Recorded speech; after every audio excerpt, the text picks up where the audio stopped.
यह तस्वीरें भारत चीन सीमा पर शहीद भारतीय सेना के जवानों की हैं। भारत चीन सीमा पर तैनात यह चारों जवान एक हादसे का शिकार हुए हैं, जिसमें चारों देश के लिए शहीद हो गए हैं।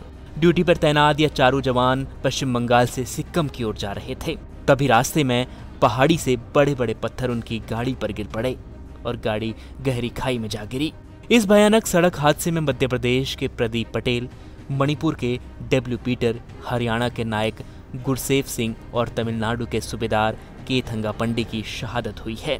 इन चारों के परिवार में किसी का बेटा अपने पिता का इंतजार कर रहा था, तो किसी की मां बेटे का परिवार बसाने का सपना देख रही थी, तो कोई कुछ ही दिनों में रिटायर्ड होकर घर जाने का सपना देख रहा था। लेकिन एक हादसे में 4 परिवारों को पूरी तरह बिखेर दिया है। सिक्किम में हुए इस हादसे में 24 साल के प्रदीप पटेल भी शहीद हुए हैं।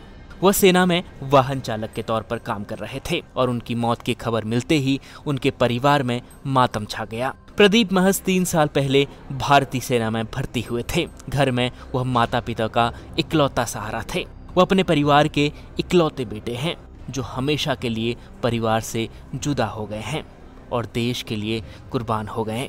वहीं दूसरी तरफ प्रदीप के गांव में उनके शहादत की खबर मिलते ही मातम छा गया। उनकी मां और पिता बेसुध हो गए, क्योंकि जिस बेटे का घर सजोने का सपना उन्होंने देखा था वह एक हादसे में चूर चूर हो गया। प्रदीप 1 महीने पहले ही घर आए थे। उनकी 2 बहनें भी हैं जो ससुराल में रहती हैं और वह भी भाई के शहादत की खबर मिलते ही बिलख पड़ी हैं।